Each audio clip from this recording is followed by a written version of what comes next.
you. Thank you very much. Ladies and gentlemen, we have something very special for you right now.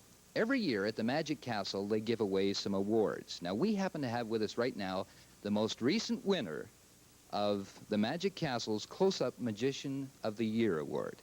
Would you please welcome, from Hollywood, Daryl. Well, thank you very much. Thank you. Well, I'm very happy to see we can all pack in here this afternoon. My name is Daryl. Your name? Linda. Hello, Linda. It's going to be a pleasure. It's going to be a pleasure. I'd like to show you a little something that you've never seen before. And with any luck at all, you'll never see again. Paraboompa. Thank you. It's very special cards. These are not playing cards. This is a whole card. Get it? Whole card. Whereas the next card is a whole card. Now, the third card is like the second card. It also is a whole card. And the last is like the first. It's a whole card. So in other words, I have two whole cards and two whole cards. You're following me? Oh, yes. Okay, wonderful. On the back of the whole cards, I have a little pink surface, so if I put the whole card against the whole card, it creates the illusion of a spot card, but it's just an illusion. Now, the same with this pair over here, the illusion of a spot card. Actually, it's nothing more but a whole card and the whole card put together. Now, if I make the illusion of a spot card, give a little squeeze, a little snap, the spot card becomes a real card, and it doesn't rub off. You are not laughing now. There's the spot card. I have left two whole cards and, of course, one whole card, because this whole card is now a spot card. If I make another spot card, tap it here several times. That will give me a whole bunch of spots. Get it? A whole bunch. I love this trick. Whole bunch of spots. Two cards left. Only two cards. The whole card and the whole card. Now, if I take this whole card, tap it over this spot card, this also becomes a spot card. But here, the spot covers the whole card. Needs work, huh? Look, there's a spot that covers the whole card. There's a whole bunch of spots, and this is the most confusing. Now, it's hard to tell whether this is a whole card that is whole, or a whole card that has a hole, or if I tap it here, it becomes a spot card with a hole. So here's a spot card with a hole, here's a spot that covers the whole card, and here's a whole bunch of spots. And the reason this is so confusing is we've been busy watching the spots, but we weren't watching the hole. And that's the whole thing. Are there any questions? Well, oh, thank you. You like that one, didn't you? I'd like to show you now the first trick I ever learned, the very, very first trick I ever learned. It was my grandfather that taught me. And he says, Daryl, you must be prepared if you want to be a magician. Some magicians are known for producing rabbits out of hats. Some magicians are known for pulling birds out of silk handkerchiefs. I give you a choice. What would you rather see, a rabbit or a bird? A rabbit. A rabbit? Okay, a rabbit. Watch the hands very carefully. A rabbit is what you want. A rabbit is what you'll get. Presto. And there's the little, isn't that the cutest little thing? Oh, a little sponge rabbit. Now, if you would have said bird, you see, I would have gone like this, and I would have taken out the little sponge bird. You see, I became prepared at a very, very young age. Little sponge bird, a little sponge rabbit, two empty hands, nothing up the sleeves. Now, watch very, very carefully, because the bird goes in this hand over here, the rabbit in this hand over here. But if I give a little shake, they change places. The rabbit hops to this side, the bird goes over to that side. Isn't magic wonderful? Thank you. Oh, it's a good trick how they change places. I don't know how it works. I think it's real. Whoops. Wait a minute. Oh, wait. Start again. Wait. No, just a second. No, wait a minute. Oh, now you know how it works. How embarrassing. No, it's okay. I was going to explain how it works anyway. You see, this way you can go home, you can work on it, and you can fool your family. Of course, if you don't have a family, you can go home and work on that. Poof. Okay, what you do is you cut out these little shapes. Now, if you hold them this way, they look like little rabbits. But if you turn them over like this, they look like little sponge birds, you see? But we'll call them rabbits for this particular demonstration. And although they look the same, there's a difference, very important difference. One is a lady rabbit, and one is a gentleman rabbit.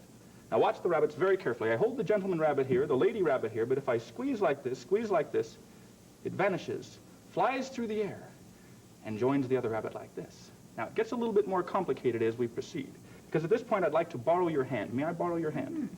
Okay. I'd like you to hold on to one of the rabbits, and you have a choice. Now, you can hold the lady rabbit or the gentleman. Which do you prefer? The lady. The lady? Wise choice, wise choice. Squeeze the lady rabbit very, very tightly. I'll squeeze the gentleman. But a little bit of magic like this, a little magic like this. Presto changeo. Did you feel the magic? No? Oh, how embarrassing. Not feeling well, eh? Well, actually, magic did happen in your very own hand. Which are you holding, the lady or the gentleman? The lady. The lady. Open your hand. Let everybody see. You've got the gentleman rabbit. I've got the lady. They've changed places. Thank you.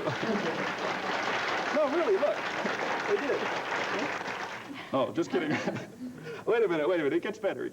Let me borrow your hand again. I'll show you how it's done. See, I hold the lady rabbit, you hold the gentleman. If you squeeze tightly, you'll actually feel them change. Watch, like this, like this. Did you feel them change? No. Do you know why you didn't feel them change? There's a good reason. It's because they didn't change. You see, what happened was this rabbit disappeared. How come nobody went, inside of your hand? Thank you very much. The Peter Rabbit goes to town. Now, you might wonder how this is done. I'll tell you how it's done. It's a trick. See? One's a lady, one's a gentleman. I'll tell you what, one more time. I'm going to hand you both of the rabbits. I'd like you to squeeze them tightly, and I will attempt to remove one of them from your tightly clenched fist. Now, not only will I remove one of the two rabbits from your tightly clenched fist, but I give you a choice. Which would you rather have me remove, the lady or a gentleman rabbit? The gentleman. The gentleman. Uh-oh. I put in both the lady and the gentleman rabbit? Now, that's a mistake. Do you have any idea what happens when we have a lady and gentleman rabbit together in a dark, cozy, lonely place, such as a tightly clenched fist? Take a wild guess, Oh, no. Do we? Do you feel any action in there? Open your hand before it's too late. Oh, no. Peter Rabbit went to town. Thank you.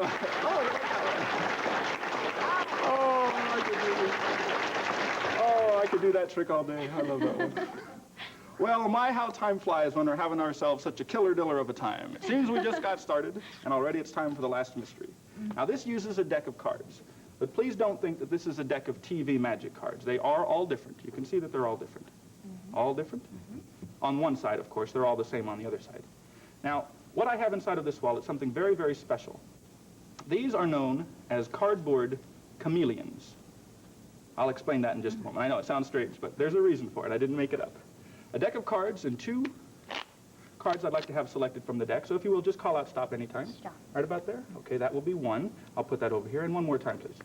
Stop. Right there? That will be the second one. Now, we don't need the rest of the deck, but it's important that we have these two cards. Now, like I said, these are known as cardboard chameleons. And the reason for that is because they have the ability to absorb their surroundings to disguise themselves. If I take these cards, pass it over one of the cards you chose, the 10 of spades, give a little shake, it absorbs the 10 of spade ink. Now, to make it 6 times as amazing, I'll give it a little snap, and all 6 cards become 10s of spades, you see? And it doesn't rub off. The ink is dry. It's the Chameleon Principle. Now, just because they're all 10s of spades, it doesn't mean they're all the same. You see, the backs are different. One's red, one's green, and one's black. The black, the green, the red. Now, these 3 are the same on both the front and the back, and the reason for that is because the last back that these cards touched was obviously this red one over here. Does this make any sense at all? It will, trust me. It will. Because, like I say, they're cardboard chameleons. They can absorb any front or back. For example, if I like this black card, I could place that on top, give a little snap like this. It will absorb the black pattern, you see? Now you understand what I mean by the Chameleon Principle. It works with the green just as well. I'll place the green card, give a little snap like this. It absorbs the green ink just as magically and therefore just as entertainingly. The red card's the one I like the best, so I place that on top, give a little snap and a squeeze. It absorbs the red ink like this. That, oh, good for you. I like your spirit.